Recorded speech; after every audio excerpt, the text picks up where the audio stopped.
ओम शांती. आजची मुरली आहे 22/5/2025.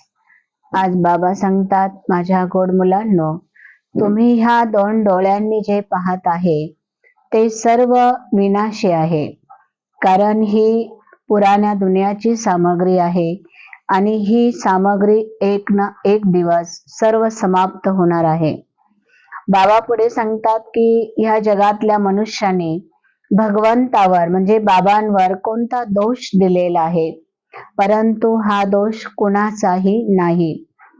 तर उत्तर आहे, बाबा सांगतात की आजच्या मनुष्याने भगवंतावर म्हणजे बाबांवर हा दोष दिलेला आहे की भगवानच येऊन दुःख देतात म्हणजे विनाश करतात, भगवानच सुख देतात. बाबा म्हणतात, मी हे असं काहीही करत नाही. सुख आणि दुःख हे प्रत्येक मुलाच्या कर्मावर डिपेंड आहे. ज्यावेळेस मनुष्यात्मा चांगले कर्म करतो तर त्याचं फळ त्याला चांगलं मिळतं, आणि त्याच्याकडनं वाईट कर्म होतं म्हणजे तो दुःख उपभोगत असतो. म्हणजे याच्यामध्ये कुणाचाही दोष नाहीये. ड्रामा प्लॅन अनुसार विनाश होणारच आहे. सर्व जगाला परिवर्तन करायचं आहे, तर विनाश होणं ही सुद्धा खूप खूप काळाची गरज आहे.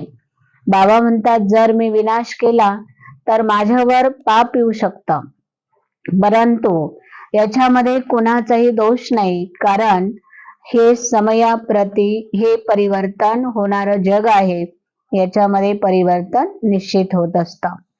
बाबा म्हणतात, गीत आहे, रात के राही थक मत जाना, सुबह का मंजिल दूर नाही.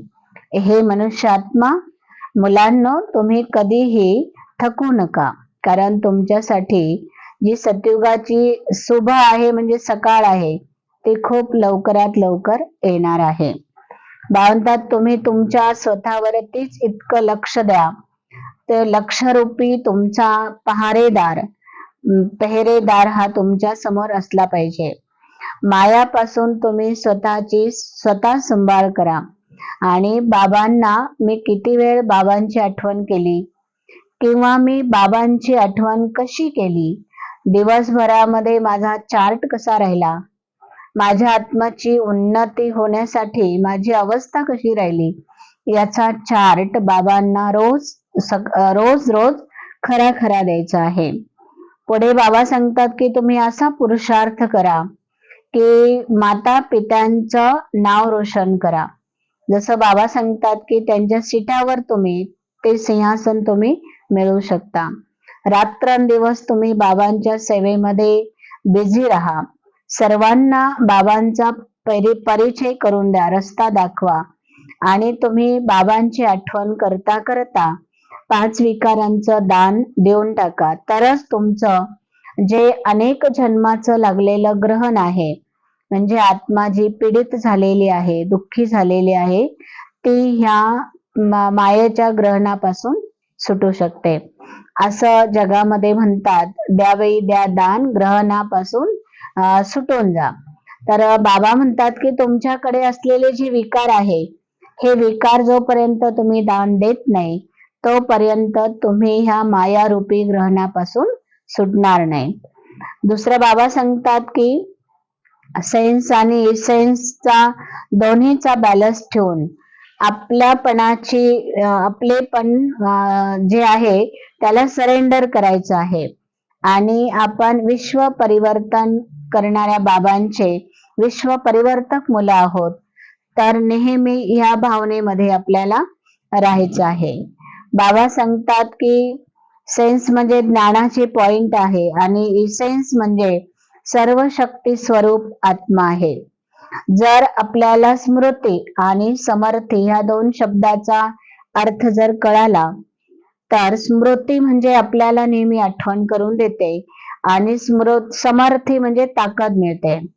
जेव्हा आत्म्यामध्ये स्मृती असेल तरच कोणत्याही गोष्टीची आपल्याला ताकद मिळू शकते. मग बाबा सांगतात की ह्या दोन्ही गोष्टींचा तुम्हाला बॅलन्स म्हणजे समतोलपणा ठेवायचा आहे. आणि पहिली गोष्ट तुमच्या मधला मीपणा आहे, माझापणा आहे, तो तुम्हाला पहिला दूर करायचा आहे. प्रत्येक सेकंड प्रत्येक बोल आपले, प्रत्येक विचार, प्रत्येक कर्म हे आपले विश्व परिवर्तनासाठी असले पाहिजे. कारण आपले जर बेहद विश्व कल्याणकारी हे जर संकल्प असेल तरच आपण सर्व विश्वाचं परिवर्तन करण्यासाठी निमित्त बनू शकतो. यासाठी बाबा सांगतात देह सहित सर्व नाते गोते तुम्ही बुद्धीने विसरा. तुम्हाला काही घर सोडून जग सोडून कुठे जंगलात जाऊन बसायचं नाही, परंतु तुम्हाला बुद्धीने हे सर्व विसरायचं आहे आणि श्रेष्ठ व्हायब्रेशन तुम्हाला निर्माण करायचे. तुमच्या आजूबाजूला तुमचे प्रकंपन चांगले निर्माण करायचे. म्हणजे सकारात्मक जर प्रकंपन निर्माण झाले तर निश्चित तुमच्या आजूबाजूला तुम्ही जिथे जाल, जिथे पाऊल ठेवाल, तिथे त्या वातावरणामध्ये निश्चित बदल होऊ शकतो.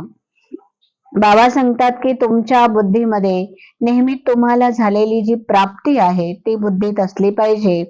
तर तुम्हाला ज्या छोट्या छोट्या गोष्टी ज्या परेशान करतात, मूड ऑफ करतात, नाराज करतात किंवा एक प्रकारचं तुम्हाला कमजोर करतात, त्या कधीच तुमच्या मनामध्ये येणार नाही. पुढे बाबा सांगतात की श्रेष्ठ कर्माचं फाउंडेशन काय आहे, तर आहे पवित्रता. परंतु पवित्रता म्हणजे फक्त ब्रह्मचर्य व्रत नाही, तर मनसा संकल्प पॉवरफुल असणं, श्रेष्ठ असणं म्हणजे हे आहे पवित्रता. कोणाही प्रती, कोणत्याही देहधारी व्यक्ती प्रती ना लगाव असला पाहिजे, ना झुकाव असला पाहिजे, ना त्याचा प्रभाव आपल्यावरती असला पाहिजे आणि ना माझा प्रभाव त्याच्यावरती असला पाहिजे. पुढे बाबा सांगतात की कोणत्याही स्थानावरती, कोणत्याही समयाप्रती आपल्या मनामध्ये निगेटिव्ह संकल्प नको. प्रत्येक बोल आपल्या मुखामधून असे निघाले पाहिजे की जी मर्यादापूर्वक असतील, गोड असतील, मधुर असतील, शक्तिशाली असतील आणि ते असे बोल असतील की जे दुसऱ्याच्या हृदयाला सुख देणारे असतील. पुढे बाबा सांगतात की मुलांनो, मर्यादा ही आपल्या ब्राह्मण जीवनाचं एक लक्ष्य आहे. ह्या लक्ष्याला प्राप्त करण्यासाठी बाबांनी आपल्याला सांगितलं, मुलांनो आत्मा समजा आणि तुम्ही बाबांची आठवण करा. बाबा म्हणतात, मुलांनो आता हा अभ्यास करणं फार गरजेचं आहे की ह्या दोन डोळ्यांनी जे दिसतं ते विनाशी आहे. म्हणून मराठीत नेहमी म्हणतात, जे दिसतं ते नसतं आणि म्हणून तर जग फसतं. तुम्ही दोन डोळ्यांनी जे तुम्हाला दिसत आहे हे सर्व विनाशी आहे, हे सर्व अल्प काळाचं आहे.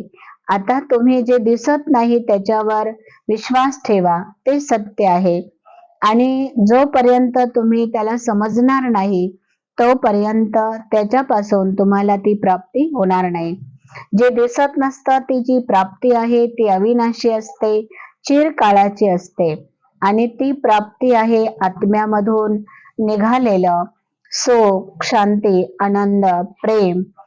हे जे आहे हे चिरकाळ माणसाला टिकून ठेवतं, त्याचं आत्मबल वाढतं, वातावरणामध्ये खूप बदल होतो, परिवर्तनाचे संकल्प एक दुसऱ्याला पोहोचतात, व्हायब्रेशन खूप चांगले येतात, घरामधलं वातावरण खूप छान होतं आणि ह्या सर्व गोष्टींचा आनंद घेण्यासाठीच, प्राप्ती करण्यासाठीच आजचा मनुष्य हा इकडे तिकडे भटकत आहे. बाबा सांगतात, आता तुम्ही कुठेही भटकू नका. तुम्हाला भटकण्यापासून मी दूर केलेला आहे. तुम्हाला आता परमधामचा ठिकाणा मिळालेला आहे. तुमची आत्मा दोन भुवयांच्या मध्ये आहे, याचा तुम्हाला ठिकाणा मिळालेला आहे. बाबा परमधामामध्ये आहे याचा तुम्हाला ठिकाणा मिळालेला आहे. तर आता तुम्ही भक्ती मार्गामध्ये इकडे तिकडे भटकण्याऐवजी आता तुम्ही आत्मचिंतनामध्ये स्थिर राहा.